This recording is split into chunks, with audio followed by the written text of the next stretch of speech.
क्या ये सही है कि फर्नीचर में कोई ब्रांड नहीं बन सकता? ऐसा होता तो मैं न बैठा होता आपके सामने। बड़ा नुकसान आपने सहा था, कई करोड़ के कर्जे हो गए थे आप पे। कीड़ा काटा के मैं बड़ा शोरूम करूँगा तो मैं पूरा कर्जे में आ गया। ओके।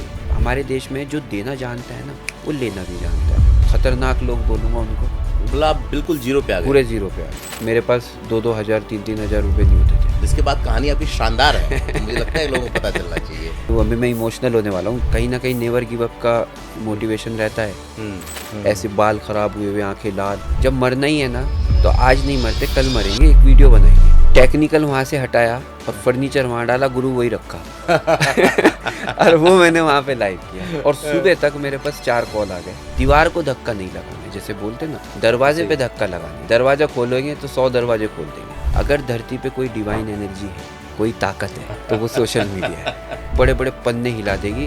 वो जो वॉव फैक्टर आता है ना, वो हमारे ही फर्नीचर में आ सकता है, क्योंकि हाथ से बना हुआ है। हाथ से जादुई चीज़ें होती है। ब्रांड का नाम क्या है अपना? कंपनी का नाम अनस हैंडीक्राफ्ट है। अच्छा। और मेरा नाम टाइगर है, टाइगर अनस। क्या क्या बनाते हैं आप? 3000 से ज़्यादा वैरायटी लाइव है। क्या ऐसा ऑनलाइन दिखा देते हैं कि लोगों को लगता है नहीं, अब तो अनस से ही मुझे लेना है फर्नीचर? सफ़ेद सफ़ेद है, काला काला है, लाल लाल है। मैं सिर्फ बता देता हूँ। अरे धोखा करने की ज़रूरत क्या है, आप बोल के दे दो ना। बहुत से लोगों को लग रहा होगा देख करके कि ये बिजनेस की बातें की जा रही है, कहीं पेड तो नहीं कर रहा है। भाई स्वेर, कुछ भी पेड नहीं है। पॉडकास्ट तो बहुत दे रहे हैं। जो इतना नेचुरल कंटेंट है, वो क्यों है आपका? कुछ लोग कहते हैं बिजनेस करने के लिए बिजनेस परिवार से होना चाहिए। MBA वाले बहुत सारे जेलों में पड़े हैं। ये बड़ी पते की बात है। शाहरुख खान अपनी फील्ड में शाहरुख खान है। सागवान या शीशे में थिकनेस क्या है, लकड़ी क्या, पॉलिश क्या, वो तो मुझे मालूम है। बिल्कुल। शरद पवार साहब आपकी कुर्सी पे बैठते हैं। मेरा तो नसीब है। वो लोग मान जाते हैं आपको इजली देने के लिए कि आप यूज कर लो मेरे चेहरे को? सब सुन रहे होंगे। अभी मैं दिख रहा हूँ 4 साल में, लेकिन 4 साल में जो 20 घंटे मैं वैसा वर्ड यूज नहीं करूँगा। मेरी लाइट काट के 1200 रुपये नहीं थे। किससे ले, क्या ले, अंधेरे में बैठे हैं 2 दिन तक। तोड़ो फोड़ो चूरा करके दे दो मुझे, मैं ले लूँगा। कितने साल के अंदर? 20 साल बाद दे दो आप। या इतना कमा लेते हैं कि दोबारा देने में कोई दिक्कत नहीं होगी? कमाना तो नहीं है ज्यादा। आप ताजमहल गए हो, हाँ, लाल किला गए हो, हाँ, ठीक है। आपका सोफा, हाँ, जो लकड़ी आप यूज करते हैं, हाँ, तेरा कुछ गड़बड़ हो नहीं सकता, क्योंकि तेरे पीछे दुआएं हैं। दुआएं बोलते हैं। और वो लोग ऐसे हैं, अगर मैं गड़बड़ कर दूं तो मुझे पाताल से उठा के ले आए। इससे ज्यादा क्या बोलूं। 6000 रुपए का कुर्सी लिया, हथौड़ा लिया। अच्छा। 6000 बर्बाद कर दिया। 6000 बर्बाद कर दी, लेकिन वो बताने की कि मैंने घर घर तो पहुंचाना है, बस एक जुनून है। लोग कहते हैं कि फर्नीचर की दुनिया में इतना कंपटीशन है कि आप कभी भी इसको ब्रांड नहीं बना सकते और एक जगह बैठ कर के पूरे भारत में तो काम कर ही नहीं सकते।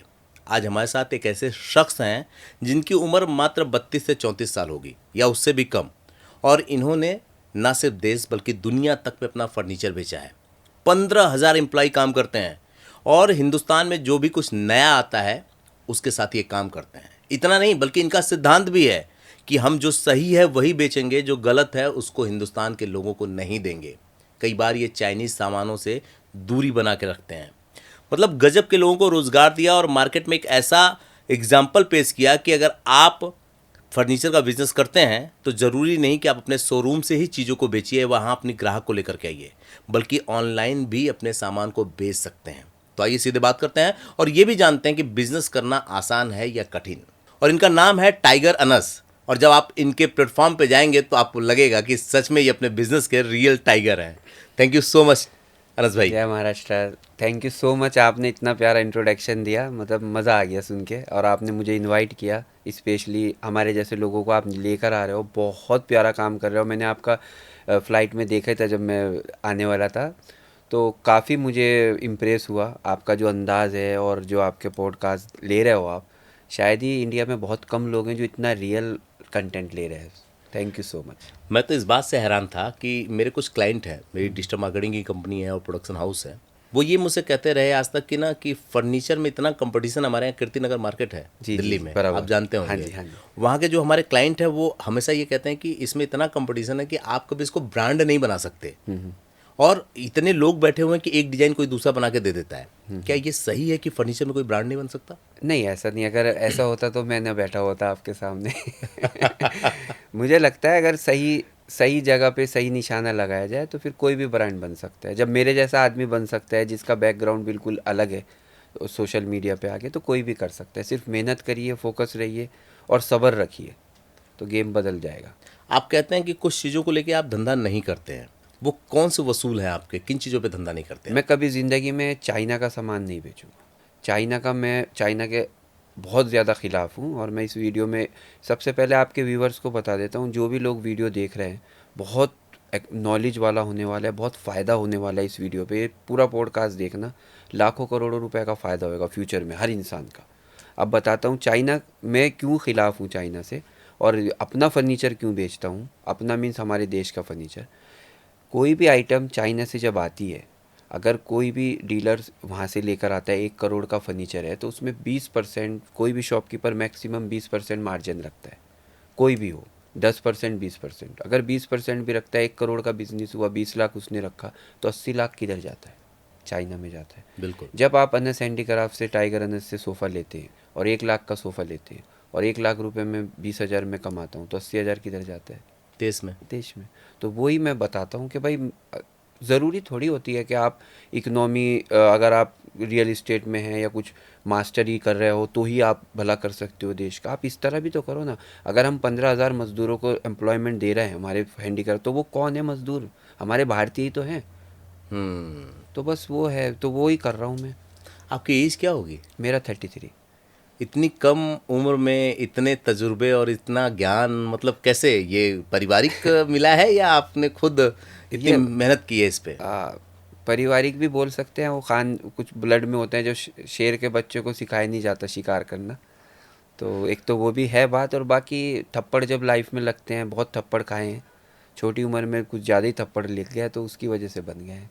बाकी आप लोग सब बोलते हैं ऐसा, मुझे तो कुछ पता नहीं। मैं तो सिर्फ अपना काम कर रहा हूँ। ये वायरल, ये लोगों में क्रेज़, हैंडीक्राफ्ट का क्रेज़, मिलियनों में फॉलोवर, ये सब पता नहीं कैसे हो रहा है। मैं तो सिर्फ सुबह को जाता हूँ काम पे और रात को 11 बजे तक काम करता हूँ। मुझे कुछ पता नहीं क्या हो रहा है। मिलियन फॉलोअर पे आएंगे, लेकिन एक सवाल मेरे दिमाग में अटका हुआ है तब से।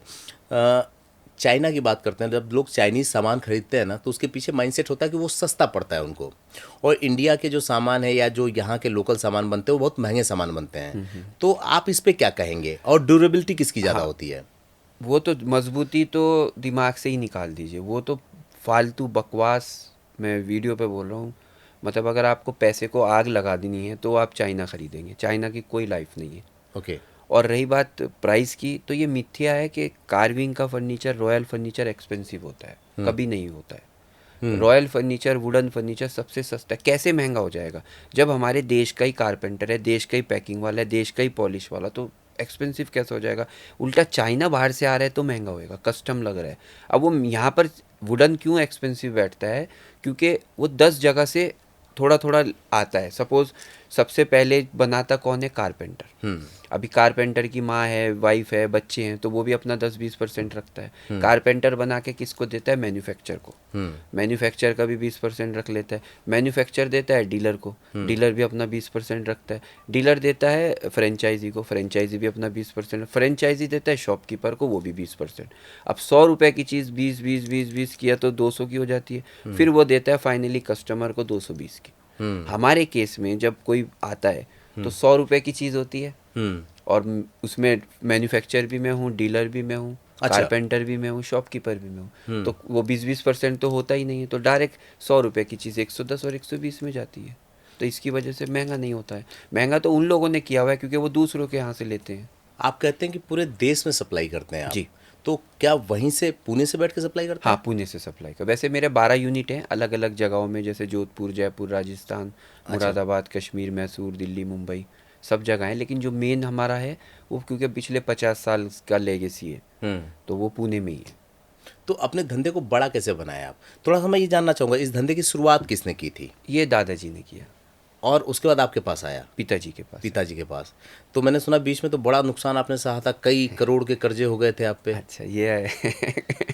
कहाँ? अच्छा, चलो ये बताना है। इसलिए मैं बताना चाहूँगा कि जो लोग देख रहे होंगे ना, उनको पता चलना चाहिए। ये बात हम सिर्फ आपके बिजनेस पे नहीं कर रहे हैं, मैं बिजनेसमैन की ज़िंदगी पे भी कर रहा हूँ। ये सवाल पूछने का वजह ये था ना कि जो बिजनेस करने वाले लोग, उनको पता चलना चाहिए कि ब्रेक डाउन के बाद भी वापस खड़ा हुआ जा सकता है। जी जी। कई बार बहुत से बिजनेसमैनों ने सुसाइड कर लिया इसी चक्कर में, तो उनको लगा कि उठने की कोई जगह नहीं है। बराबर। अच्छा, चलो आप बता रहे हो। मैं एक्चुअली 2012 और 13 के बीच में मैंने एक पूना में बहुत बड़ा एक स्टोर खोला था, शोरूम। ओके। जो one of the biggest showroom था इन इंडिया का। अच्छा। तो उसमें मैंने फर्नीचर का बिजनेस शुरू किया। और क्या है, हम लोग ट्रेडिशनल लोग हैं, मतलब फर्नीचर तो है ही ट्रेडिशनल, सोच भी वैसी है क्योंकि पुराने ज़माने का चलता आ रहा है सब। तो हम लोगों को बैंक एंटरटेन नहीं करता है। बैंक एंटरटेन उसको करता है जिसकी फाइल मजबूत होती है। आपके घर में 10 करोड़ है, उसकी वैल्यू नहीं। बैंक को क्या, आपके पेपर में 10 करोड़ दिख रहा है तो आपको लोन मिलता है। ये तो पते की बात। मुझे लोन का तो कहीं था ही नहीं शायद। और मेरी सोच थी कि भाई मैं 20 साल 21 साल की उम्र थी, मैं बोला एक बड़ा शोरूम खोलूँगा। पिताजी के जाने के बाद, पिताजी हमारे चले गए थे, गुजर गए थे, उसके बाद एक कीड़ा काटा कि मैं एक बड़ा शोरूम करूँगा। और वो शोरूम खोलने गया मैं, पैसा था नहीं। तो हमारे महाराष्ट्र में बोला जाता है बीसी, यहाँ नॉर्थ में कमेटी बोला जाता है हाँ, उसको। कमेटी चलती है। तो मैंने अलग अलग जगह से कमेटी डाली, जैसे 12 लाख का, 30 लाख का, 40 लाख का। उसका हफ्ता आता है, हफ्ता हमारे यहाँ महीने को हफ्ता, मतलब पता है ना, हम लोग महीने को हफ्ता बोलते। तो वो हर महीने किसी का 2 लाख, किसी का 4 लाख, 3 लाख। तो मैंने वो बीसी के डाल के 1 करोड़ रुपए कुछ उठा के वो शोरूम बनाया। 11 महीने मेरा वो शोरूम बनाने में गया। और बनते बनते वो शोरूम मैंने खड़ा करा और किसी ने मुझे बोला कि इसमें मृत्यु दोष है, और वो शोरूम मुझे 11 महीने के बाद बंद करना पड़ा। अच्छा। हाँ, अब वो शोरूम तो मैंने 11 महीने का रेंट चढ़ गया क्योंकि रेंट भी हैवी था, बड़ा शोरूम था। अब वो 60,000 स्क्वायर फीट का शोरूम खोला था। अब वो शोरूम का रेंट भी चढ़ते चढ़ते मेरे ऊपर हो गया और 5 साल का लॉक इन था। अब हर महीने वो बीसी वाले आ जाते हैं। अच्छा, हमारे देश में जो देना जानता है ना, वो लेना भी जानता है। अगर आपको कोई 10 लाख रुपए देता है ना ब्याज पे, तो उनको पता है कि इससे 20 लाख निकाले कैसे जाए। बिल्कुल सही तो बात। मैंने जिन लोगों से पैसे लिए थे वो खतरनाक लोग बोलूँगा उनको। तो उन लोगों का हर महीने हफ्ता आ जाए, हर महीने कमेटी खुलती है, बीसी आती है, तो हर महीने वो आ जाते थे। अब पैसा उनको दूं कहाँ से? जो शोरूम खोला वो बंद हो गया है। उनका ऐसा होता है, अगर 4 लाख आज है और आज की तारीख को नहीं दिया तो कल को वो 10% लगा देंगे। अच्छा। हाँ, दूसरे दिन में 480 हो जाएंगे, 40 हज़ार बढ़ेगा। तो मुझे उसको देना है, तो मैंने इनसे ले लिया, थर्ड पर्सन से। उनसे 5 लाख लेके आपको 4 लाख दे दिया, 4,40,000। और इन्होंने अपना 1 महीने का 10% काट के मुझे 4,50 दिए, 4,40 आपको, 10,000 बचे। अगले महीने इनके भी खड़े हो गए 50,000। आपका तो फिर आना है क्योंकि 12 महीने का बीसी है। तो ऐसा कर करके मेरी हालत में आ गया कि मेरा काम पूरा, शोरूम तो बंद हो ही गया। तो मैं पूरा कर्जे में आ गया। ओके। कर्जे में आके जो लाखों करोड़ों कमाए थे वो भी गए, घर भी गया, गाड़ी भी गई, दुकान भी गई। बहुत वैसा है इमोशनल और सेंसिटिव टॉपिक, लेकिन आपने बोला है तो मैं आपको बताऊंगा ज़रूर। मतलब आप बिल्कुल जीरो पे आ गए। पूरे ज़ीरो पे आ गए। ओके। ज़ीरो पे आने के बाद सुसाइड का नौबत आ गई। 19 तक तो ये आलम था कि मेरे पास 2-2 हज़ार, 3-3 हज़ार रुपये नहीं होते थे। मेहनत कर रहा था सरवाइव करने के लिए, मतलब कल को रेंट देने के लिए रेंट देता था, ब्याज को देने के लिए ब्याज पे पैसा लेके ब्याज देता था। अच्छा। कि भाई वो अभी निकलना तो है, निकलते नहीं। लोगों ने इतना परेशान किया, इतना नाजायज़ किया कि मैं ऑलमोस्ट बस ख़त्म ही था। फिर 2020 में लॉकडाउन आया और लॉकडाउन आने के बाद वो पूरी टांगे पैर पूरे कट गए कि अब तो कुछ समझ में। लोगों ने बोला कि भाई अब तो लॉकडाउन है, अभी तो कुछ हो ही नहीं सकता है। लोग 5 साल 10 साल कुछ नहीं होएगा, लोगों पे खाने को नहीं है, तेरा फर्नीचर तो बिकने वाला ही नहीं है। और हम लोग हैं ट्रेडिशनल, वॉकिंग पे धंधा होता है, कोई ऑनलाइन तो था ही नहीं। तो भारी नहीं कोई निकलेगा तो धंधा कैसे होएगा? तो डर बैठ गया। तो डर बैठने के बाद मैंने डिसाइड किया कि यार अब ये कहानी ख़त्म करता हूँ, क्योंकि डर, रोज़ कॉल आते थे, धमकी आती थी। तो घर के नीचे आके खड़े रहते थे 4-4 5-5 लोग, दुकान के आगे रुकते थे। तो मैं रात में टेंशन में था, गाड़ी उठाई, मेरे पास बुलेट है, और वो बुलेट पे मैं गया। और मैं बुलेट के एक लेटर छोटा सा लिखा, वो अभी तक है मेरे पास। उसमें लिखा कि भाई ऐसा ऐसा मैं जा रहा हूँ, इसमें कोई किसी का गलत चीज़ है, कोई कर रहे हो मत, बहुत गलत है। नहीं, ये दिखा रहा है कि आदमी टूटने के बाद, इसके बाद कहानी आपकी शानदार है, तो मुझे लगता है लोगों को पता चलना चाहिए। तो फिर मैं वो लिखने के बाद अपने रख दिया। मेरा एक तकिया है, तकिए के बाजू में एक मैं कैप रखता हूँ। वो मेरे पिताजी ने मुझे, अब्बू ने, जब मैं छोटा सा था तो उन्होंने दिया था वो।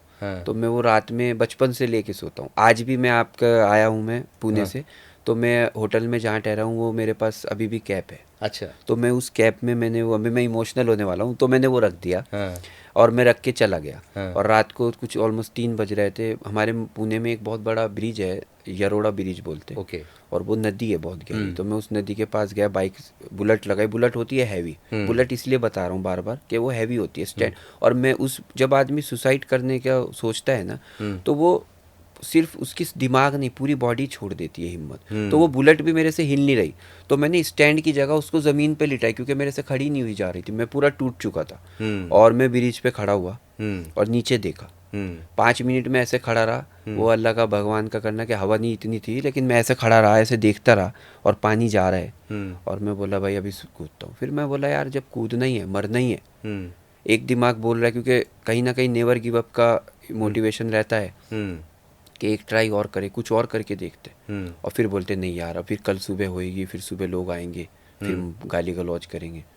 तो भी मैं उधर से उतरा, और लोहे का ब्रिज है वो, उतरा और बाइक लीटी थी और मैं वहीं बैठ गया। आधा पौन घंटा मैं वहाँ बैठा रहा। उसके बाद फिर गाड़ी स्टार्ट करी, डायरेक्ट घर आया। घर आने के बाद गाड़ी पार्क करी, ऊपर आया, मम्मी बैठी थी, बोल कहाँ है क्या है, और मैं जाके सो गया। सोने के बाद मैं नॉर्मली दोपहर में सोता नहीं हूँ, पूरी ज़िंदगी में 33 साल में मैं 33 मिनट सोया नहीं हूँ। लेकिन उस दिन मैं जो सोया, डायरेक्ट 4 बजे उठा। और 4 बजे उठने के बाद जो हमारी घर में फैमिली में बहन है, तो उसने मोबाइल में मेरे को ऐसा लिया, तो बोले भैया देखो आप कैसे टेंशन में कैसे लगते हो। क्योंकि जब सुसाइड का होता है तो बाल भी मेरे उस टाइम लॉन्ग थे, ऐसे बाल ख़राब हुए हुए, आंखें लाल, और 4 बजे उठ रहा हूँ मैं, 4-12 घंटे में। तो मैंने वो वीडियो देखी। वीडियो में मैं तो दिखा नहीं, जो चेयर पे मैं बैठा था वो चेयर दिखी मुझे। और हमारे घर में ऑफ कोर्स फर्नीचर भी वही है जो मैं शॉप पे बेचता हूँ। अच्छा। तो मैं बोला यार फर्नीचर कितना मस्त दिख रहा है, चेयर।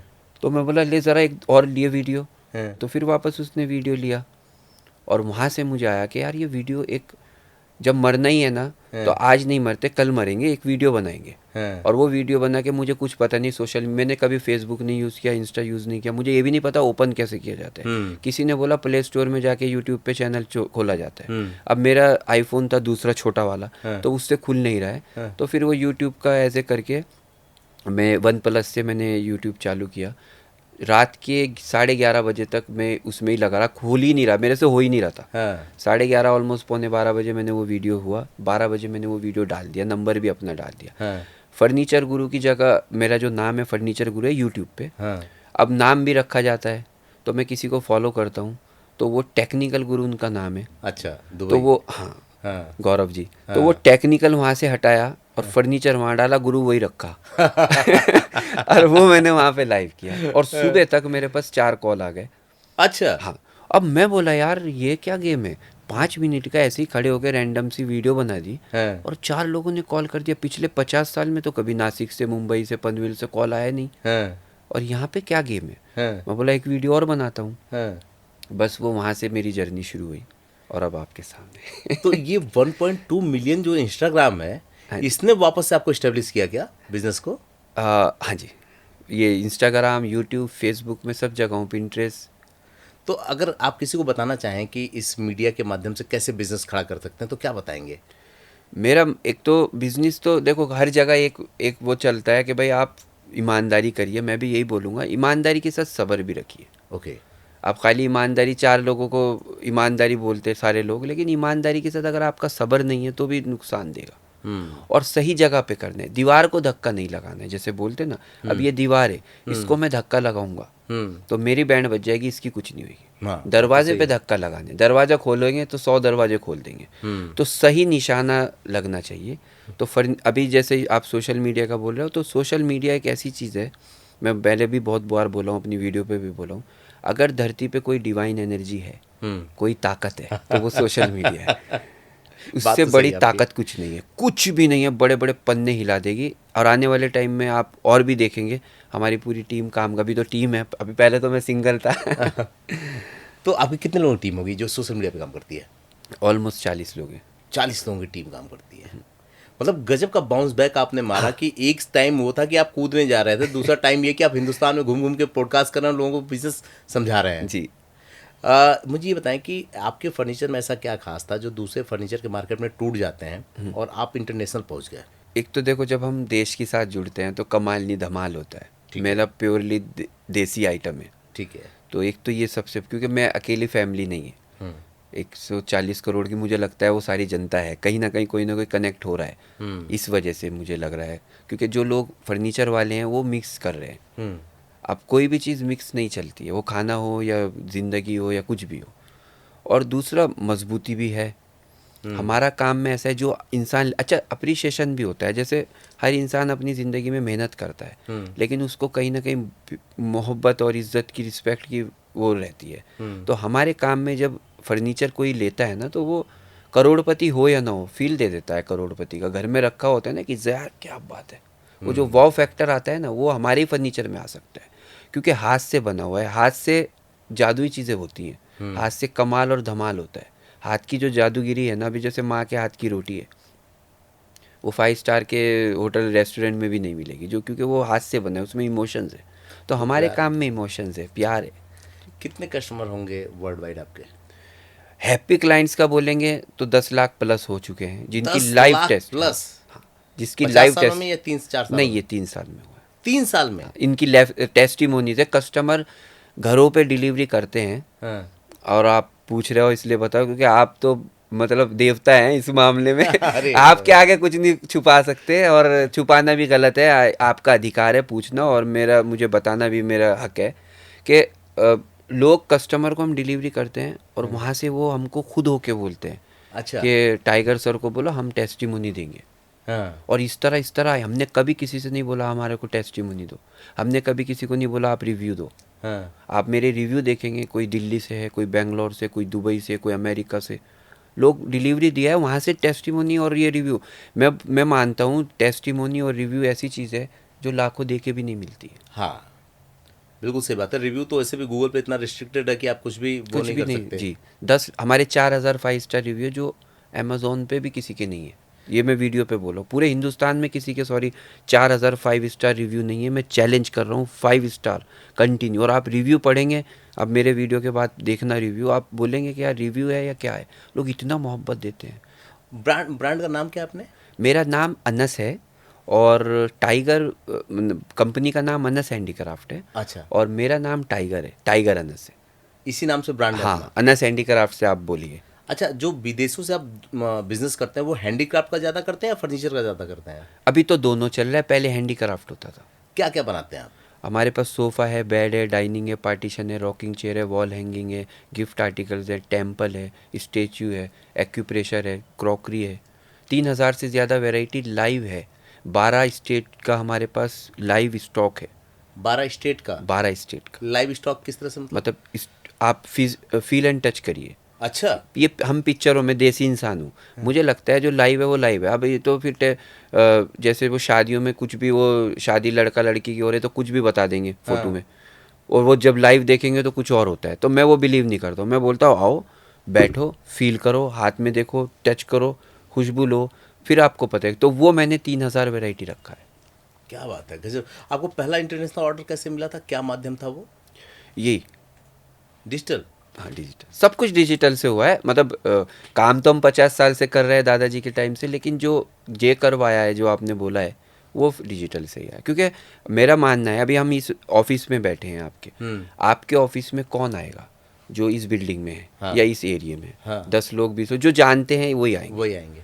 लेकिन अब जब डिजिटल है तो फिर तो कहीं से कोई भी आ सकता है, जैसे आप बस पुणे से और मैं यहाँ बैठा बस हूँ। बस बस यही गेम है सारा। आप एक चीज़ समझ रहे हैं, जो लोग आपको सुन रहे होंगे, जो देख रहे होंगे और फर्नीचर में काम करने वाले लोग होंगे, वो उनको लग रहा होगा कि क्या ये संभव है? क्योंकि मेरे जो क्लाइंट थे, जो मैंने आपको बताया ना, मुझे भी यही लग रहा था कि जो फर्नीचर लेने वाला व्यक्ति होगा ना, वो अपने आसपास ही तो ढूंढेगा, जा करके देखना चाहेगा कि भाई ये कैसा बना हुआ है। वीडियो में अगर कोई देखता है तो वो कैसे देख पाएगा? तो आपकी जो वीडियो लोग देखते हैं वो डिज़ाइन की वजह से पसंद करते हैं, लकड़ियों की वजह से, किस वजह से? आप क्या ऐसा ऑनलाइन दिखा देते हैं कि लोगों को लगता है नहीं नहीं अब तो अनस से ही मुझे लेना है फर्नीचर?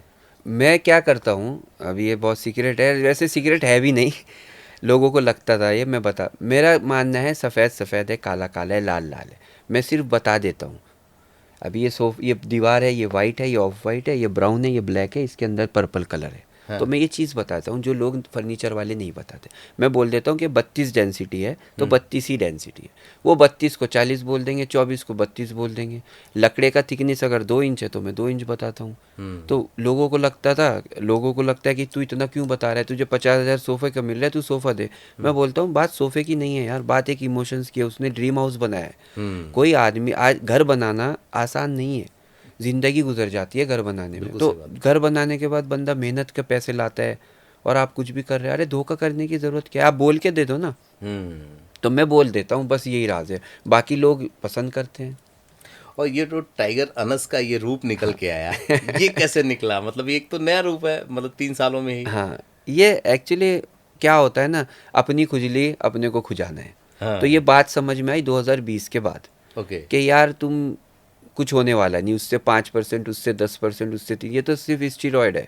हाँ। ये जब तक लेंगे इधर से पैसा लेके उसको कुछ होने वाला नहीं, अभी खुद ही कुछ करना है।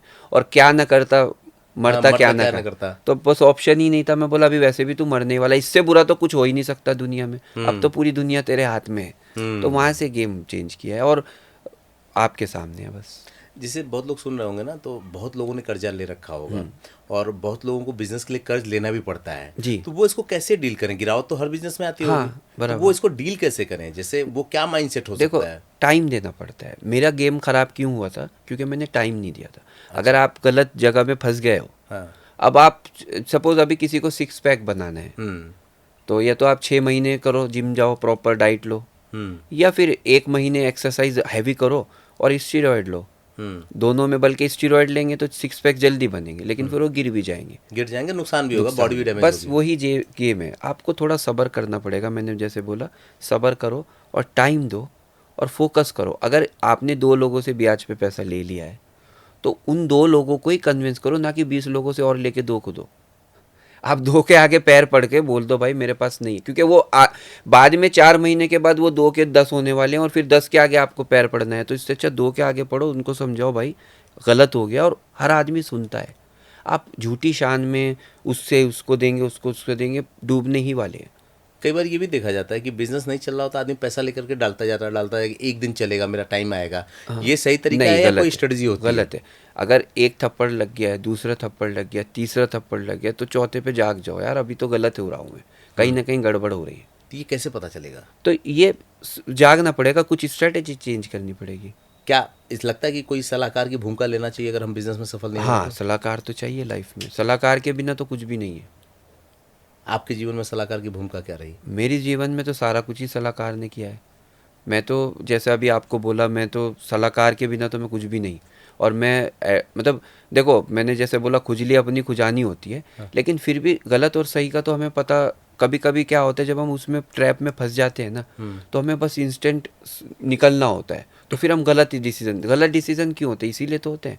जो क्रिमिनल लोग हैं, जो चोर लोग हैं, या जो रेपिस्ट हैं, वही चोर इसलिए थोड़ी बनता है कि वो मन से होता है। वो चोर इसलिए बनता है कि उसको बताने वाला नहीं होता कि क्या सही है और क्या गलत है। बात तो सही है। तो बस वो सही होना बताने वाला चाहिए। तो हमारी ज़िंदगी में अच्छे रहें, उसमें संजय कतुरिया जी का बहुत बड़ा योगदान है। हमारे ख़ास मित्र हैं और ख़ास हमारी जान है, हमारे भाई भी हैं। आजकल बहुत ट्रेंडिंग में है, बहुत ज़्यादा ट्रेंडिंग में है और one of the best person है। तो मतलब अब आपने लाइव मोहर लगा दी। मेरे पॉडकास्ट में वो 2 बार बैठ चुके हैं, लोग कहते हैं कि अरे ये क्या किए, किसको बताया। अब आप लाइव मोहर लगा रहे हैं कि आप उनकी वजह से इतना बड़ा बिजनेस खड़ा कर पाए। उनका बहुत प्रेम रहा है हमारे साथ और वो बहुत बहुत अच्छे इंसान है, बहुत बड़ी आदमी है। आपके पास इतना अनुभव हो गया है तो ये सवाल पूछना आपसे लाजमी है कि एक बिजनेसमैन के पास ना कौन से गुण होने चाहिए बिजनेस करने के लिए जो उसको अच्छा बिजनेसमैन बना सकता है? अभी देखो, मेरा जो ज्ञान है मैं वही बताऊंगा। मुझे लगता है एक तो बिजनेस अगर आपको करना है तो पहले तो ये बिजनेस वर्ड दिमाग से निकाल देना है। अच्छा। हमको सेवा करनी है। ओके। जब हम सेवा वाला वर्ड यूज़ दिमाग में ले आते हैं ना, तो आपका बिजनेस मतलब बरसात की तरह बारिश होती है, पैसे की, काम की। मैंने हमारी टीम को भी, अभी हमारी टीम बैठी है, इनको भी पूछेंगे आप, तो हमने यही डिसाइड किया है कि हमको सेवा करनी है। हमें फर्नीचर पैसा नहीं कमाना। देखो, पैसा कमाना होता तो 50 साल में 50 बिजनेस दूसरे होते। पैसा कमाने के लिए चाइना का करता था मैं, उसमें बहुत कमाई है, कुछ करना ही नहीं, लाना है और दे देना है, ये इतनी टेंशनबाजी नहीं। तो मेरे को पैसा नहीं कमाना है। 50 साल हमने लगा दिए। लोग 5 साल में रिश्ते टूट जाते, शादी टूट जाती। 50 साल क्यों करा है? इसीलिए किया है। तो एक तो सबसे नंबर 1 ये है कि आप सेवा करना है। फर्नीचर, कोई भी बिजनेसमैन है, कुछ भी फर्नीचर का अगर करना है या कुछ भी काम करना है, जो मेरी नॉलेज है, सेवा भाव से करो, 100% कामयाब होंगे। अभी आप भी हैं, आप सेवा ही भाव में तो हैं, इसीलिए तो इतने वायरल हैं।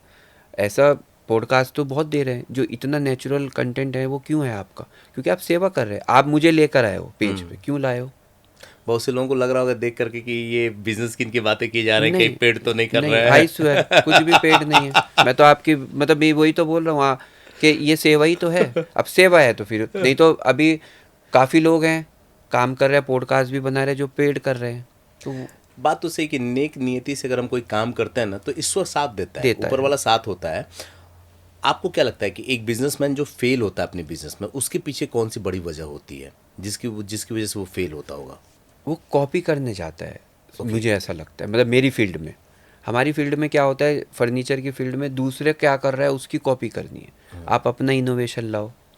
आप जैसे वही वापस सेवा भाव आ जाएगा कि आप ज़्यादा से ज़्यादा कस्टम, देखो इसमें हमारे काम में हमारा भगवान जो है फर्नीचर में कस्टमर है और हर धंधे में है। आप भगवान को खुश करोगे तो भगवान है ना।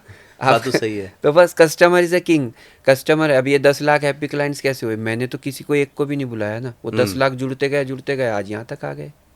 एक भ्रम और होता है कि बिजनेस तो हर कोई नहीं कर सकता। कुछ लोग कहते हैं बिजनेस करने के लिए एमबीए चाहिए, कुछ लोग कहते हैं बिजनेस करने के लिए बिजनेस परिवार से होना चाहिए। आपकी क्या राय है इस बारे में? बिजनेस करने में एमबीए नहीं, बिजनेस में ईमानदारी चाहिए। एमबीए वाले बहुत सारे जेलों में पड़े हैं। ये बड़ी पते की बात है कि बिजनेस में कनिंगनेस ले आए तो फिर ईमानदारी चाहिए आपको, और क्या चाहिए मुझे नहीं मालूम। ये ज़्यादा जो ये एक्सपर्ट लोग बैठे हैं ना, ये जो ज़्यादा सुलझे हुए हैं ना, वो सबसे ज़्यादा उलझे हुए हैं। जो ये ज़्यादा बनते हैं ना कि हम यूँ हैं, ये एक्सपर्ट। मैं शुरू के 8 महीने, मैं अभी अपनी बात सोशल मीडिया की वापस बताता हूँ। मैं सोशल मीडिया पे जब आया उसके 8 महीने तक तो हमें कुछ पता ही नहीं था। हमारी टीम बैठी, इनको पता है कि 8 महीने तक हमारे लाइक ही 4-5 आते थे, 8 लाइक आते थे 8 महीने तक। हाँ, जो एक्सपर्ट लोग हैं वो बोलते थे अरे अनस भाई ऐसे नहीं होता है, ऐसे करने का होता, क्रिएटिव ऐसे नहीं डालने का, ऐसे डालने का, अरे ऐसे बोलने का नहीं, ऐसा बोलना। तो 8 महीने तक ना व्यूज़ आते थे ना। अरे मैं बोला यार ये हो क्या रहा है। फिर मुझे कहीं से दिमाग में आया, मैं बोला यार वही करते जो मन करता है, जो मन करेंगे। अभी देखो शाहरुख खान है ना, शाहरुख खान अपनी फील्ड में शाहरुख खान है ना, अगर मैं उसको बोलूँ फर्नीचर का तो नहीं कर पाएगा ना। तो इसी तरह जो वो डिजिटल वाले बैठे हैं, मैं सबको बुरा नहीं, मैं किसी को बुरा नहीं बोल रहा हूँ, डिजिटल वाला हूँ। हाँ, मैं बुरा, वो अपनी फील्ड में बाप हैं या उनको एक तरीका पता है ना। लेकिन जो फर्नीचर का वुड है वो तो मुझे मालूम है। बिल्कुल। सागवान या शीशा में थिकनेस क्या है, लकड़ी क्या है, पॉलिश क्या है, आप रास्ता बताएंगे कि भाई बंदे इधर को जा, इधर को चलना तो मुझे है ना। बिल्कुल सही बात है। तो ये लोगों को क्या लगता है डिजिटल, अभी आजकल का जो ट्रेंड चल रहा है, पुणे में बहुत है क्योंकि पुणे में आईटी वाले सबसे ज़्यादा है, पुणे और बेंगलोर में। तो वहाँ पर क्या आजकल चल रहा है कि डिजिटल वालों को करेंगे, कॉल करेंगे, वो बोलेंगे 3 महीने का कॉन्ट्रैक्ट है, 20 प्लस 60,000 तो साइन करो, 3 महीने में रोज़ क्रिएटिव आएगा, 3 दिन में एक वीडियो आएगी, ये हो गया। और वो बोला हम हीरो बन जाएंगे, 3 महीने बाद बोलेंगे 60,000 चलेगा, कुछ भी नहीं हुआ। तो वो तो तुम्हारे साथ होने ही है। अगर ऐसे होने लगता था भाई, कष्ट तो करना ही पड़ेगा ना। बात तो सही नहीं। इसके लिए क्या होता है ना कि जिसका बिजनेस आप उसको इन्वॉल्व करो। जो आप कह रहे थे कि आप रोड मैप दो, स्ट्रेटजी बना के दो, ब्लूप्रिंट बना के बिजनेस का दो, लेकिन जब तक आप अगले को इन्वॉल्व नहीं करोगे ना, तो बिजनेस ग्रो कर ही नहीं सकते। और ईमानदारी से आप अगले को बताओ भी, उसको भ्रम में मत रखो कि 3 महीने बाद आप हीरो बन जाओगे। हाँ, ऐसा लोगों को आजकल ऐसा ही चल रहा है, आपको भी पता होगा। काफी जो छोटे छोटे जो फ्रीलांसर थे उन्होंने ऑफिस खोल दिए हैं और वो उन्होंने कमाल का काला धंधा चल रहा है। ये पब्लिक को भी पता चलना चाहिए। क्या होता है ना कि जब एक डिजिटल मार्केटिंग एजेंसी होती है ना, जो किसी बिजनेस को ग्रो करती है, तो उसके पीछे एक पूरी टीम होती है। जैसे आपके फर्नीचर का एक प्रोडक्ट अगर हमने उठाया, इस पे काम करने के लिए कम से कम 6 से 7 लोगों की टीम चाहिए, जो आपके वीडियो पे काम करेगी, एसईओ पे काम करेगी, एसएमओ पे काम करेगी, गूगल के रैंकिंग पे काम करेगी, जीएमबी बिजनेस पे काम करेगी, वेबसाइट पे काम करेगी। और ये जितने मैंने बताया ना, ये अलग अलग बंदे होते हैं। नहीं, आजकल नए नए लोग फ्रीलांसर होकर उठते हैं और कहते हैं कि हम आपका कर देंगे। एक बंदा सारा कुछ करना चाहता है। एग्जैक्टली। तो एक के साथ सब सदस्य, सब सादे सब जाए जी, सही। ये तो कहावत है। खैर, आते हैं आपके बिजनेस पे। किसी बिजनेस को करने के लिए जोखिम उठाने की जरूरत होती है, और कितना जरूरी है जोखिम उठाना, मतलब रिस्क लेना। अगर मैं बात बिना रिस्क के तो कुछ भी नहीं होएगा, रिस्क तो लेना ही पड़ेगा। आप कोई अपने रिस्क की कहानी सुनाओगे जहां आपने रिस्क लिया और आप सफल हो गए, तो आज बड़े हो गए? ये मैंने बहुत बड़ा सोशल मीडिया पे आना मेरा रिस्क था, क्योंकि फैमिली में मैं बोला ना ट्रेडिशनल लोग हैं। तो वो सब लोगों ने, रिश्तेदारों ने, दोस्तों ने, फैमिली में, क्योंकि हम लोग, मैं बहुत अभी बोल्ड दिख रहा हूँ, लेकिन थोड़ा अपनी प्राइवेट लाइफ है कि भाई अब ये नहीं करना है, वो नहीं। थोड़ा मुस्लिम कम्युनिटी है, पुराने ख्यालात होते हैं, आप कितने करोड़पति हो जाओ, कितना वो, लेकिन एक सोच पे होता है ना। तो वो था। और मैं, सोशल मीडिया एक ऐसी चीज़ है कि आप खाना भी खा रहे हो, आप सो भी रहे हो तो भी डालना है। अब सुबह कितने बजे उठे तो बताओ, रात को कितने बजे सोए तो बताओ, स्टोरी डालो। अभी अपोजिट है तो सब लोगों ने मेरे खिलाफ के यार ये नस तू कर क्या रहा है, तू तो दादाजी का बाप का नाम डुबा देगा, ये क्या गड़बड़ कर रहा है, तू ट्रेन पे जा रहा है, फ्लाइट में जा रहा है, तो बैग लेके जा रहा है कि आज मैं इधर हूँ। हाँ। तो ये मेरे लिए थोड़ा टफ था, बहुत बहुत ज़्यादा अच्छा, ये ट्रोल सब किया, आपने किया सब किया। अपनी ब्रांडिंग के लिए कि बताने 8 के लिए? महीने के बाद किया, 8 महीने तक तो मैं वाइट कॉलर था, सोफा आ रहा है, बड़ा खुश कि भाई अब आएंगे, लाइक ही नहीं आते थे हाँ। व्यूज। देखो मैं फ्रीलांस, ना मैं इन्फ्लुएंसर हूँ, ना मैं यूट्यूबर हूँ, मैं तो फर्नीचर वाला हूँ। हाँ। लेकिन फिर भी एक कहीं ना कहीं होता है हाँ। कि यार कुछ, मतलब आपको 5 लोग लाइक करे, 5 ही लाइक करे, तो हाँ। वो एक रोज डिमोटिवेट होता था। हाँ। एक दिन मैं बोला यार ये कंपनी, उसका 1 महीना रह गया था, 3-3 महीने के कॉन्ट्रैक्ट थे, मैं बोला नहीं होएगा। हम्म। अभी ये जो हमारी टीम बैठी इनको पता है, हम्म। तो मैंने उसको बोला कि भाई झगड़ा हुआ, पैसा तो दिया हुआ था, मैं बोला जाने दे। हम्म। तो फिर हमारा कुछ 1200 फॉलोवर हुए, हम्म। और हमने केक वेक काटा, और उसी दिन उसको मना करा, मैं बोला मुझे अभी करना नहीं। फिर वहाँ से दिमाग में मैं बोला अपना जो मैं ज़िंदगी भर यार किया है, तो वही काम लोगों को बताना है, तो मैंने वही बताया।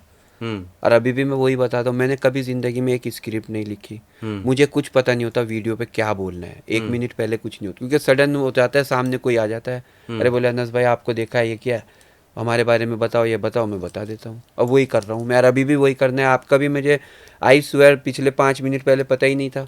हाँ, हम लोग की तो पहले मुलाकात, और कभी ये भी फर्स्ट सही है। है कि ये मतलब वैसे भी मेरे पॉडकास्ट में कभी क्वेश्चन ऐसे नहीं होते कि हम पहले बता दें या बहुत रिटेन हो। जी। 2-4 क्वेश्चन ऐसे शुरुआत में होते हैं, क्योंकि जिस व्यक्ति की अपनी पूरी जर्नी होती है ना, मुझे क्या पूछना आपसे, बिजनेस के बारे में पूछना है, कोई नया शुरू करना चाहता तो कैसे शुरू करता है, आप इतने बड़े कैसे बन गए, तो ये तो आपने सब कुछ किया है ना, आपके पास ऑलरेडी ज्ञान है जी इसका। जी। जैसे एक सवाल और भी है कि अपने फाइनेंशियल मैनेजमेंट को कैसे करें, जैसे आप बता रहे हैं कि आपका एक बजट तो आपके मार्केटिंग पे जाता होगा, वहाँ सामान है, आपकी अपनी टीम है, आपकी यात्राएं हैं, तो ये अब तो आप फाइनेंशियल फ्री हो गए, लेकिन शुरू में जब कोई स्टार्टअप शुरू करता है या बिजनेस शुरू करता है तो उसको कैसे मैनेज करना चाहिए इन चीज़ों को?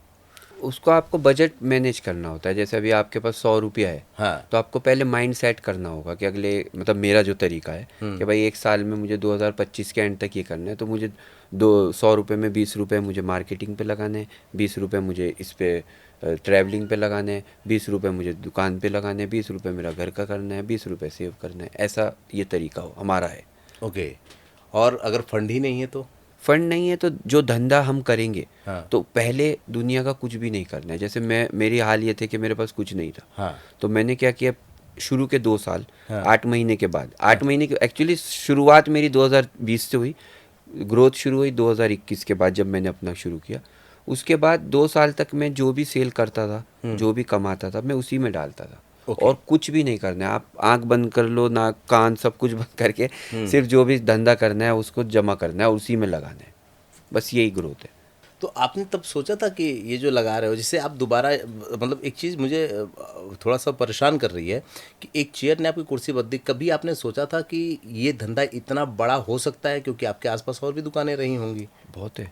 तो कभी सोचा था आपने, या कभी लगा था कि इसमें इतना पोटेंशियल है? नहीं, ये सोशल मीडिया का नहीं मालूम था, बाकी शुरू से खुजली थी कि भाई कुछ करना है अलग, इसलिए मैंने वो इतना बड़ा 60,000 स्क्वायर फीट का शोरूम खोला था। ऑलमोस्ट 60,000, 28,000 स्क्वायर फीट का डिस्प्ले था, इंडिया का सबसे बड़ा स्टोर था हैंडीक्राफ्ट का। तो वो खुजली तो थी कि कुछ करना है, लेकिन हाँ ये नहीं था कि सोशल मीडिया, लेकिन भगवान ना करे, अल्लाह ना करे, अगर सोशल मीडिया नहीं होती, करता था फिर भी मैं कुछ ना कुछ, क्योंकि है कीड़ा है। आपके सोशल प्रोफाइल देख रहा था, कई बड़े लोगों के साथ है, एक्टर एक्ट्रेस हाँ के जी, साथ हाँ जी, है, हाँ जी। तो क्या ये पीआर स्ट्रेटजी के लिए होता है या आपको लोग बुलाते हैं, आपको नहीं, मंच मैंने पे आज बुलाते तक, हैं? मैं सोशल मीडिया पे बोल रहा हूँ और जो भी पूरी जनता देख रहे हैं, मैंने कभी प्यार नहीं किया है। मैंने आज, मुझे पता भी नहीं था, ये अभी पता लगा, यही इन लोगों के साथ रह के कि भाई प्यार भी कुछ होता है, हमें तो कुछ पता ही नहीं। मेरे पास इतनी वीडियो हैं, 11,000 12,000 वीडियो हैं, जो मैं सोच रहा हूँ डालूँ कौन सी, हमें सिलेक्ट करना पड़ता है। हिंदुस्तान के जितने टॉप सेलिब्रिटी हैं और जितने वीआईपीज़ हैं उनका काम किया है। अब मेरी दिन में तो मैं 2 ही वीडियो डाल सकता हूँ, हाँ। और वीडियो बनती है 10-10, 15-15, 20-20, तो मैं डालूँ कैसे? तो हम सिलेक्ट करते हैं। अभी भी ये बैठे हमारे लोग, इनसे पूछिए, मेरे पास अभी भी फ़िलहाल में आज की तारीख में भी 3,500-4,000 वीडियो पड़ी है, रेडी हैं। अब मैं डालनी कौन सी है मुझे यही नहीं पता। तो प्यार व्यार कुछ नहीं होता, मेरे ने तो नहीं किया अभी तक। और प्यार आपको कितने दिन करेंगे? आपने कुछ भी ब्रांड को किया, वो कितने दिन, अभी मैं उनका नाम ले दूँ, वो थोड़ा आजकल बहुत ट्रेंडिंग में है, राखी सावंत जी, मेरी बेस्ट फ्रेंड है। अच्छा। बहुत प्यारी हैं, इतनी अच्छी हैं। मैं उनसे दुबई में था, उनके साथ दुबई में मिली, बोले अनस मैं तेरे लिए बात करती हूँ। खुद ही उन्होंने मेरे कि भाई टाइगर अनस को सपोर्ट करो, आप मेरी वीडियो देखना, मैं भेजूँगा।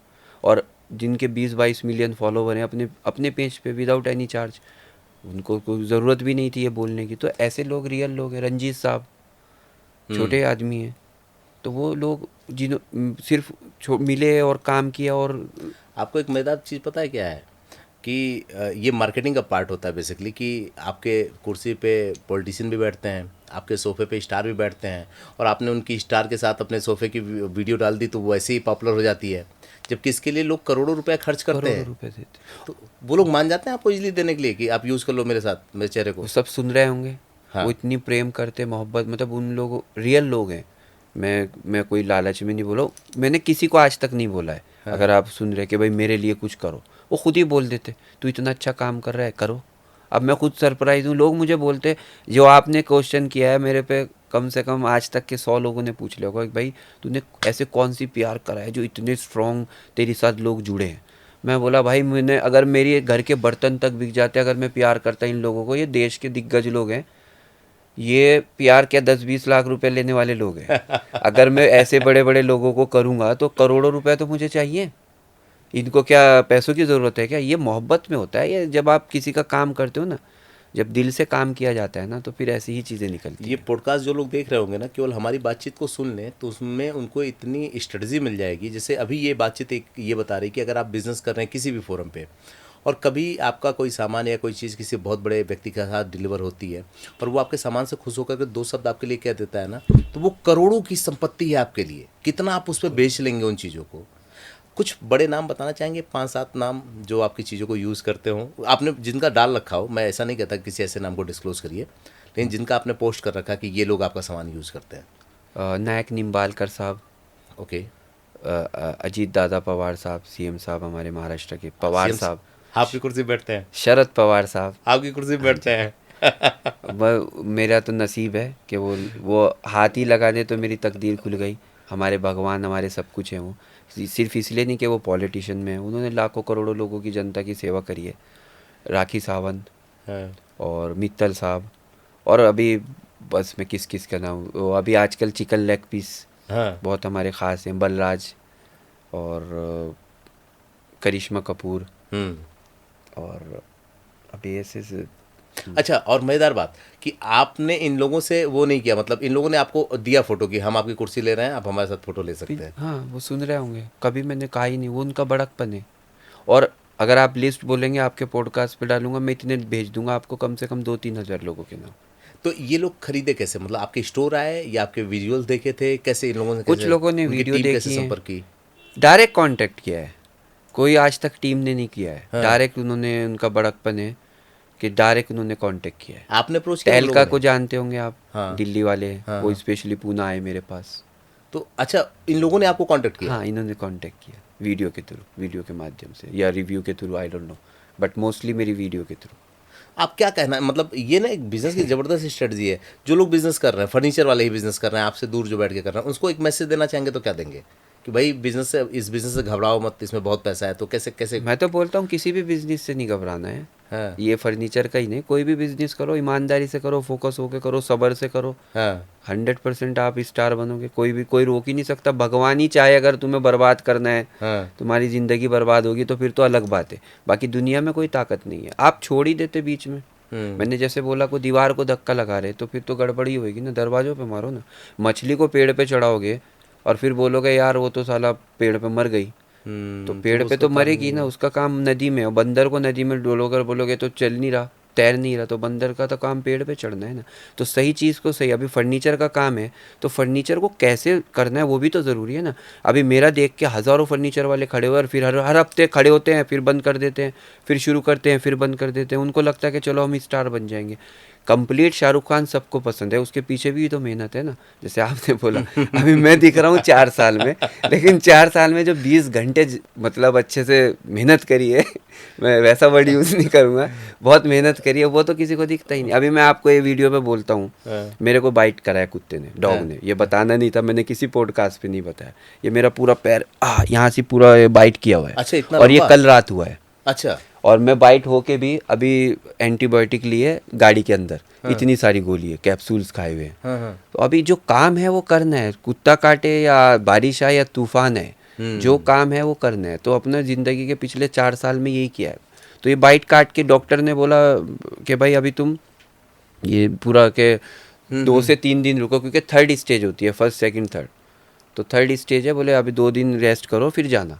मैं बोला नहीं, टिकट हुआ है और आना है आपके पास, तो आना है तो आना है। तो मैंने लिया। मैं बोला 2 दिन बाद कौन सा सही हो जाएगा, 20 से 25 दिन लगते हैं। तो कहने का मतलब ये आपने जो आपका ये कि अगर बिजनेस करना है तो आपको इतना सीरियस फोकस देना पड़ेगा। कोई दुनिया में पावर नहीं है, कोई ताकत नहीं जो आपको रोक दे किसी भी फील्ड के।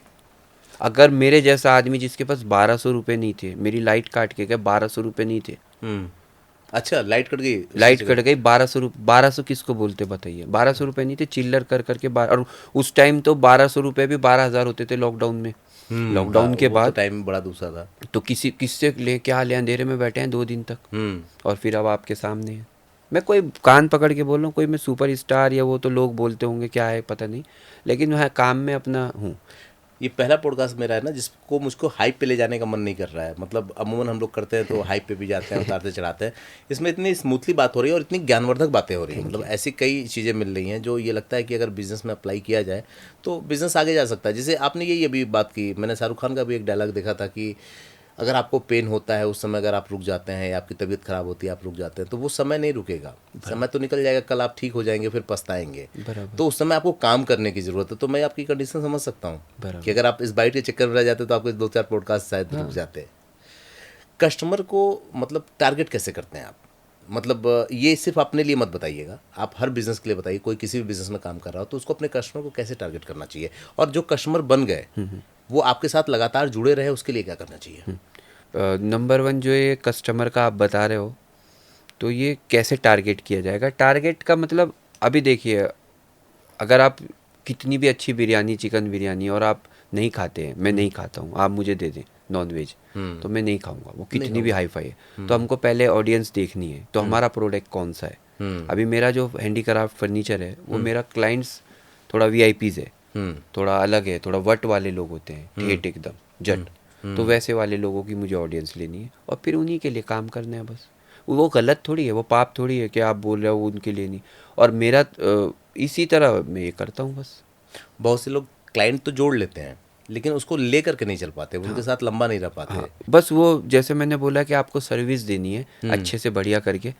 आपको डॉक्टर बनना है, आपको सेल्समैन नहीं बनना है। आप जब हम डॉक्टर के पास जाते हैं ना तो डॉक्टर आपको कभी आप किसी डॉक्टर पे जाओ, डॉक्टर बोले ये गोली खानी है, ये खानी है, वो खानी है, तो आप खाते हैं। तो हमको क्या है, उसकी इलाज करना है।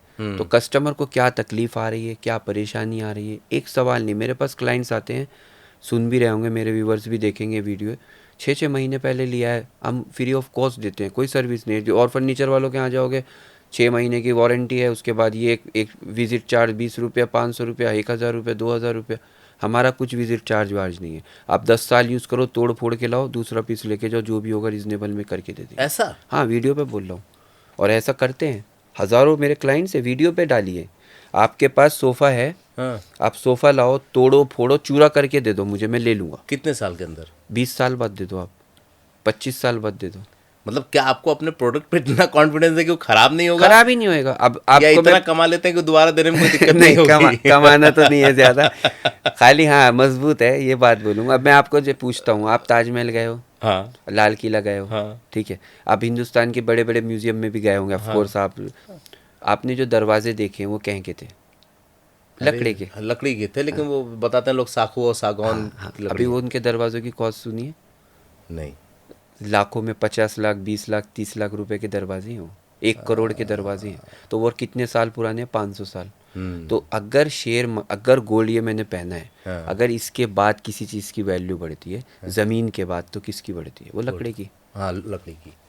तो लकड़ा तो बहुत बड़ा गेम है, लोगों को पता कहाँ है। लोगों को अभी मैं बताने वाला हूँ, पूरी जान लगा रखी है।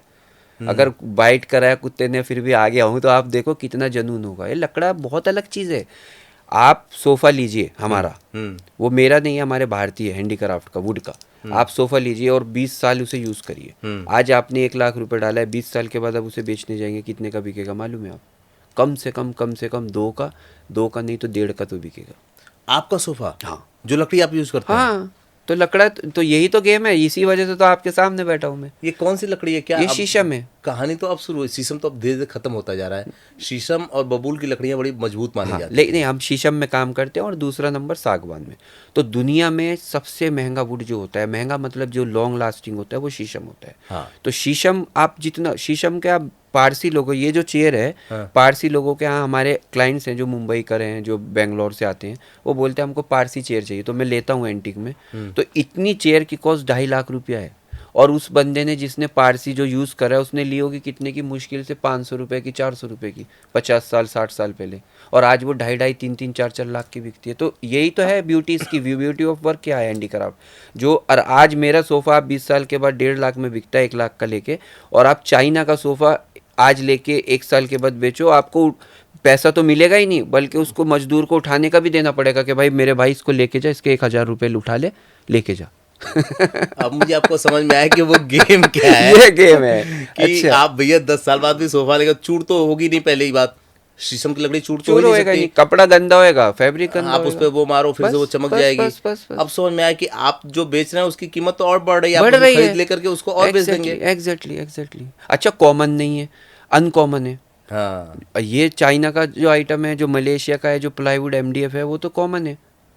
आप शोरूम में जाओ, फॉर एग्जांपल मैं आपको यहीं की बात करता हूँ, MG रोड पे यहाँ पे जाते हो आप नोएडा में, वो चीज़ आपको 50,000 की मिलती है। थोड़ा अंदर जाते हो सेक्टर में 17-18 में, तो वो चीज़ मिलती है 30,000 रुपये की।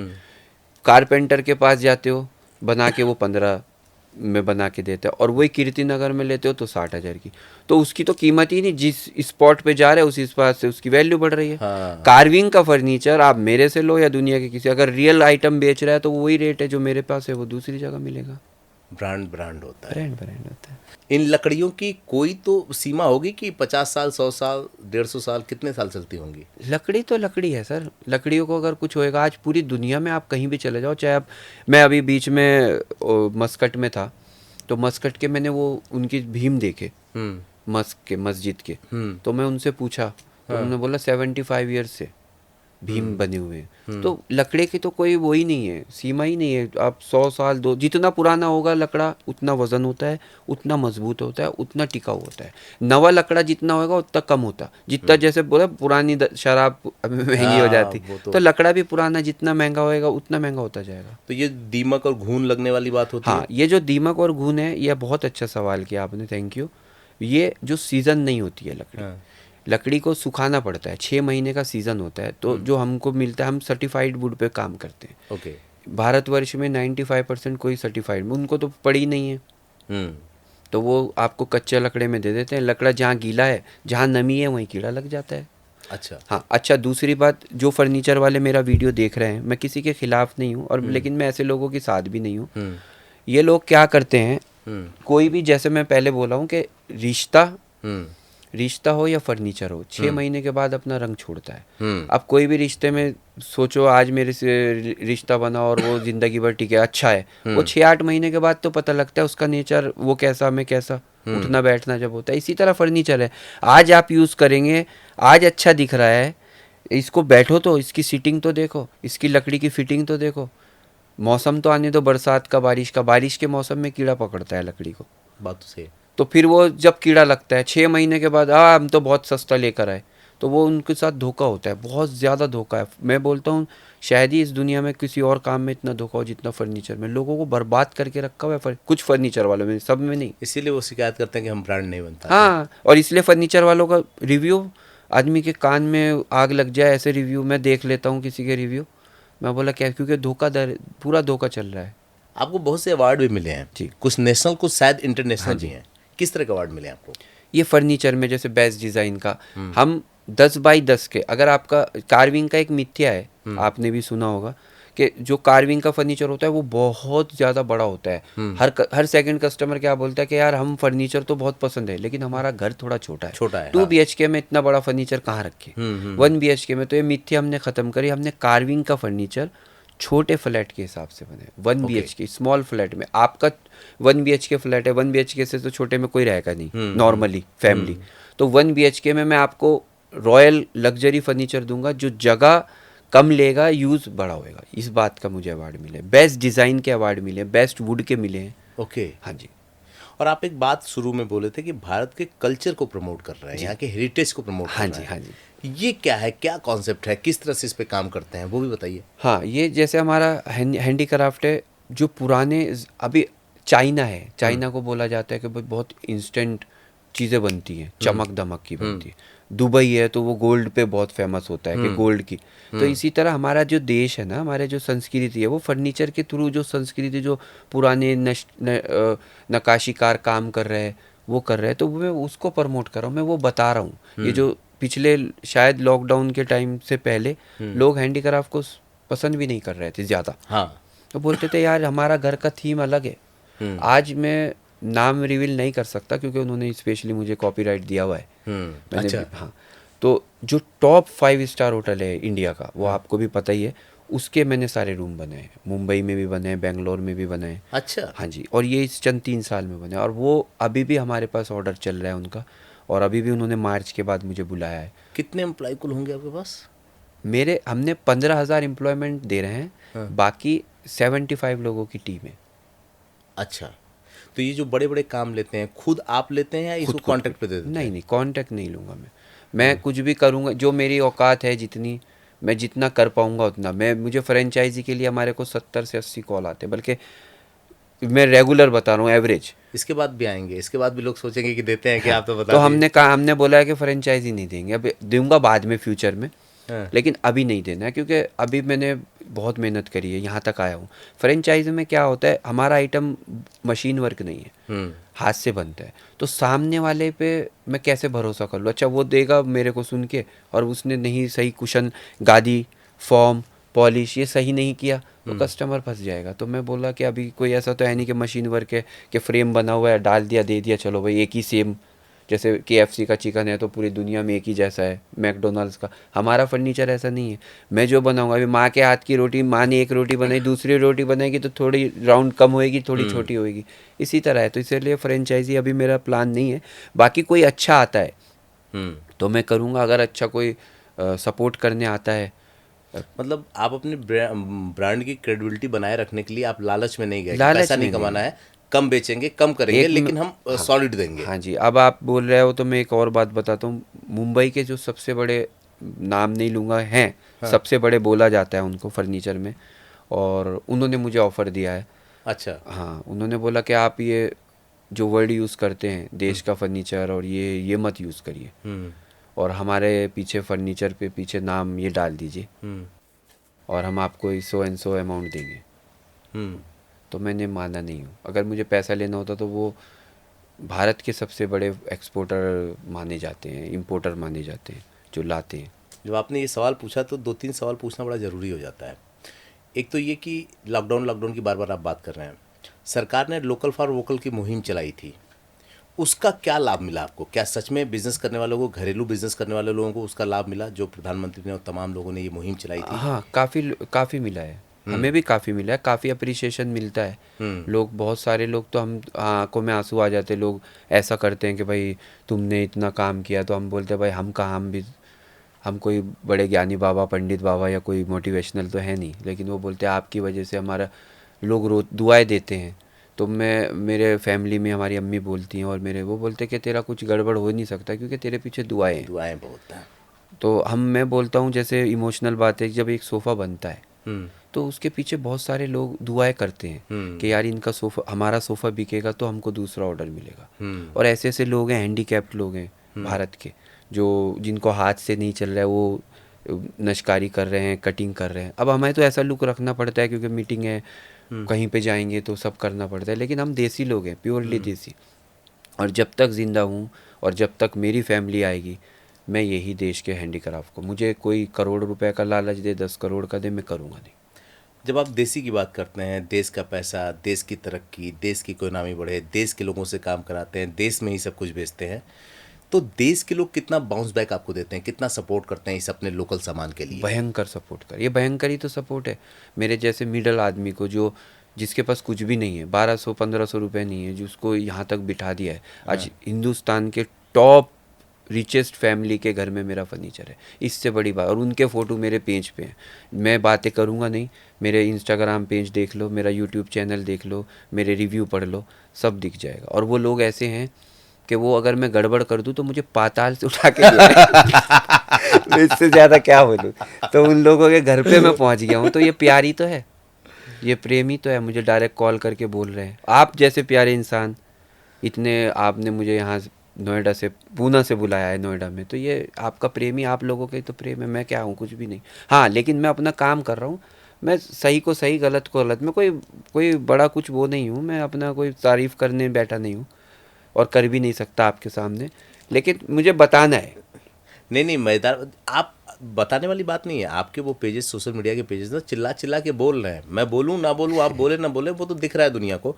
मज़ेदार बात क्या है ना, एक बड़ी अच्छा थॉट्स मेरे दिमाग में आया कि सच में अगर किसी काम को शिद्दत से किया जाए ना, तो वो मान सम्मान, रुपया, पैसा, मतलब धन दौलत, शौहरत, सब वो देता है। जैसे आपने इसको शिद्दत से, दिल से लगाया, तो आप बड़े लोगों के घरों तक पहुंच गए, बेडरूम में पहुंच गए, उनके ड्रेसिंग रूम में पहुंच गए, और जिनसे कभी मिलना आपका मुनासिब नहीं होता, नसीब नहीं होता आप उनके दिलों में उतर गए। जी। कितना बड़ा स्कोप देखते हैं इन फ्यूचर इस बिजनेस में? मैं घर घर पहुंचा दूंगा 2027 तक। मेरा प्लान है कि मोस्ट ऑफ द फैमिली में हमारा फर्नीचर होगा। ये आपके वीडियो के माध्यम से कह रहा हूँ, पूरी जान लगा दूंगा। और हमारी टीम पूरा मेहनत कर रही है, अभी टीम बढ़ाने वाले हैं और भी काफ़ी लोग आ रहे हैं, और ये करना है। पैसे के लिए काम करा नहीं, ना भी कर रहा हूँ, लालच हूँ नहीं। जो मेरे व्यूवर्स हैं, जो मेरे फॉलोवर हैं, जो फॉलोवर नहीं फैमिली है मेरी, तो जो ये सब लोग हैं, सबको पता है। जो जो ख़रीद के गया, मैंने कभी पैसे की बात ही नहीं करी। मैं बोलता हूँ आपका बजट क्या है, बस मेरा लॉस मत होने देना। हाँ भाई, धंधा तो बिना उसके नहीं चलेगा। बाकी यह है कि आपके बजट में दे दूंगा, प्रॉफिट में लॉस कर लूँगा। अगर मेरा 20% 10% है तो 5 दे दो, 5 है तो 2 दे दो। नुकसान नहीं करना, क्योंकि नुकसान करूँगा तो फिर कारीगरों को कहाँ से दूंगा। जब आपने बोला ना कि 2027 तक घर घर पहुंच जाऊंगा, तो जो आपके विरोधी, या विरोधी नहीं कहूँगा, जो आपके डोमेन में बिजनेस कर रहे होंगे ना, वो जानना चाहेंगे कि यार क्या स्ट्रेटजी होगी, क्या रोड मैप होगा। वो तो मैं, आप चाहे तो बताएं, चाहे तो नहीं बताएं, लेकिन मैं ये जरूर जानना चाहूँगा कि इसके लिए खर्च बड़ा आएगा, मैन पावर बड़ा चाहिए होगा, प्लानिंग बड़ी चाहिए होगी, तो कैसे आप ये सब मैनेज करेंगे? क्या कोई टीम ऐसी होती है जिसके साथ बैठ के आप ये काम अभी करते हैं? देखिए 2020 में तो कुछ पता नहीं था। 2020 में तो कूद रहा था। यहाँ तक आ गया हूँ, तो बस ईमानदारी से सब्र किया हुआ है, फोकस किया हुआ है। जो जो रास्ता पे है, रोड मैप हाथ में है कि ये करते जाऊँगा। आ जाएगा कोई एंजल इन्वेस्टर, आ जाएगा। इन्वेस्टर लोगों के लिए बैठे हैं, कोई अच्छा इन्वेस्टर आता है, प्रॉपर स्ट्रेटेजी देता है, तो मैं कर लूँगा। मुझे कोई भी चीज़, देखो ये मैं वही बोलता, ज़्यादा सोचना नहीं होता है। मतलब मेरा मानना है कि ज़्यादा सोचेंगे तो फिर सोचते ही रह जाते। तो हमें सिर्फ घुस जाना है। मेरा तो मानना है दीवार के पीछे, कोने नहीं, कमरे में घुसना है। अंदर जो होगा होएगा। फर्स्ट कदम डिफ़िकल्ट होता है ऑलवेज़ हर चीज़। अभी जैसे मेरे को डॉग बाइट किया, अभी वो डॉक्टर साहब भी हमारे देख रहे होंगे, पूना के बहुत फेमस डॉक्टर है, मेरे अच्छे दोस्त भी हैं, उन्होंने मना किया था। तो अभी लेकिन मुझे कदम उठाना था। अब मैं आया हूँ तो आपसे मुलाकात हुई है ना। No doubt. तो लाइफ में कुछ चीज़ें ऐसी होती हैं कि हमको करनी होती हैं बस। और अभी सच में मुझे आपने बहुत अच्छा सवाल, मुझे नहीं मालूम है कि मैंने घर घर तो पहुँचाना है, बस एक जुनून है कि पहुँचाने। अभी वो कैसे पहुँचाने, स्ट्रेटेजी बनाई है सिंपल तरीके से, छोटा बन देखो क्या हो जाए। सही है। लोग कहते हैं कि जब मैनिफेस्टेशन आदमी करता है ना, जब सोच करता है, सोच से ही संभावनाओं का जो है रास्ता निकलता है। जी। आपने मैनिफेस्ट किया था 2021-22 में, तो यहाँ तक हैं, तो आगे भी आप जाएंगे। जी। चलते तो एक सवाल जानना चाहूँगा कि अमूमन होता है हर आदमी की ज़िंदगी में ऐसा, कुछ ऐसे लोग जिन्होंने आपके बुरे दौर में आपको चैलेंज किया हो और इंतज़ार कर रहे होंगे कि टाइगर अनस तो अब ख़त्म, या कभी नहीं कर पाएगा, लोगों ने ताने दिए हों, और जब आप वापस से बाउंस बैक किए तो अब उन लोगों की प्रतिक्रिया क्या है? क्या कुछ ऐसे लोग ज़िंदगी में आपके भी हैं? बहुत सारे, और डेली हैं। हाँ। अभी भी कुछ करने जाओ, पहला स्टेप करो तो उनको कुछ ना कुछ होता है कि यार ये है। हाँ। वो क्या होता है, हमें लगता है कि 10 लोग हमारे खिलाफ हैं और हमने 10 लोगों का काम उनके चुप कर दिया है। तो ऐसा नहीं है, सब लोगों को बोल रहा हूँ। तो फिर अगले 20 लोग और खड़े होते हैं, फिर उनका 20 लोगों के सवाल बंद हो जाते हैं, फिर 20 और खड़े हो जाते हैं। तो डेली चलता है। तो अभी कंटिन्यू चल रहा है। जैसे मैं फर्नीचर में, वो बोले पागल है, ऐसा हो ही नहीं सकता है। तो वो अभी ऐसा हुआ ही नहीं, अभी हो रहा है, तो अभी वो कुछ और नई बात बता देते हैं। अभी मैंने जैसे बोला कि मैं घर घर पहुंचूंगा, तो अभी ये कुछ लोगों को लगेगा यार ऐसा होएगा ही नहीं, लेकिन मैं करूंगा।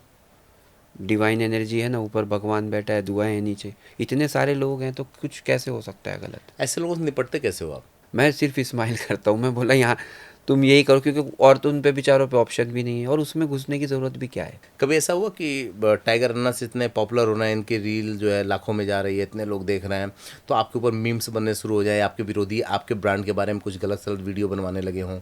नहीं, उल्टा मुझे सच्ची बोलूँ उनको भी दिल से थैंक्स कि मुझे मैसेज में ही बता सकता अच्छा नहीं लगेगा। मुझे वो बोलते हैं हाँ, यार अनस भाई अब हमने ये काम शुरू कर रखा है हाँ, और तुम्हारा वीडियो देखते हैं, तुम इतना अच्छा बनाते हो, अब हमारे पास मार्केट का इतना कर्जा है हाँ, और हमने चाइना का इतना चालू किया हुआ है, हम वो बंद नहीं कर सकते, हाँ, लेकिन तू काम बहुत अच्छा कर रहा है दिल से। उन्हें उनको भी पता है, वो भी दिल से रिस्पेक्ट करते हैं, लेकिन वो बेचारे कुछ बोल नहीं सकते। सामने बोलेंगे तो उनका प्रोडक्ट कौन खरीदेगा, बात तो तो सही वो है। बेचारे खामोश रहते हैं। लेकिन उनको क्योंकि मेरे कांटेक्ट में तो हैं। अच्छा मैं एक वीडियो पे बताऊंगा, अभी बीच में क्या हुआ, मैंने एक वीडियो डाला, आपने बोला तो इसलिए बताता हूँ। एक कमेंट आया, मैंने वीडियो बोला हैंडीक्राफ्ट ऐसा वैसा, तो मैं कभी भी कमेंट जो है, कभी हमारी जो भी टीम है या मैं, हम कभी भी कमेंट हटाते नहीं, चेंज नहीं करते, करना भी नहीं चाहिए। क्योंकि मुझे लगता है जितने कमेंट आपके पास अगर आ रहे हैं निगेटिव तो आपको जश्न मनाए। अगर 2 कमेंट आ रहे हैं तो 2 बार हंसो, 10 आ रहे हैं तो 10 बार हंसो निगेटिव, क्योंकि वहीं से सीख मिलती है। तो मैंने बोला कि भाई फर्नीचर है, मजबूत है, स्ट्रॉन्ग है, जैसे मैं बताता हूँ। तो एक ने बोला कि तुम इतना मजबूत, तुम चाइना का ख़राब बोलते हो, प्लाईवुड का ख़राब बोले, अपना है तो अपने में फ़र्क तो कभी बताया नहीं। तो मैंने अपनी टीम को फ़ोन, अपने जो बंदे हैं उनको बोला, एक लोकल में फ़ोन किया, 6,000 रुपये का कुर्सी लिया चाइना का नया, उसको बोला कितने में देगा, बोला 8,000 का, 9,000 का बेचते आपको 6,000 में। बोले आप क्यों ले रहे हो? मैं बोला दे दे भाई, अभी क्या करें। तो वो 6,000 रुपये का चेयर लिया, जैसे ये चेयर आपका रखा है, इधर रखा और इधर अपना रखा, हथौड़ा लिया अच्छा हेलमेट वाले ऐसा अक्सर करते हैं। और उस पे हथौड़ा मारा और अपने पे मारा, उस पे मारा तो वो चूरा चूरा हो गया।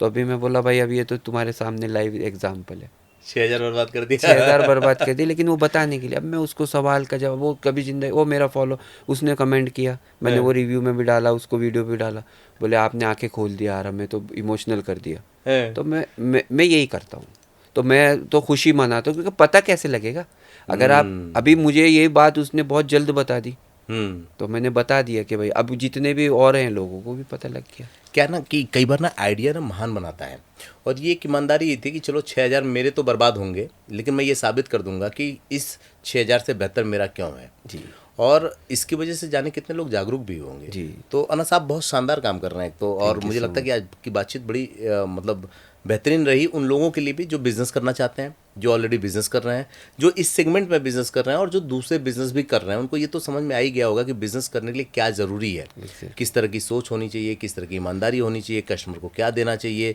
और कई इसमें इनडायरेक्ट हिडन ना आपने मार्केटिंग स्ट्रेटजी भी बता दी है कि उसको अगर आदमी फॉलो कर ले तो बहुत बड़ा बन जाएगा। एक आखिरी सवाल चलते चलते क्या कहना चाहेंगे यूथ से जो आपकी उम्र का है और कुछ करना चाहते हैं?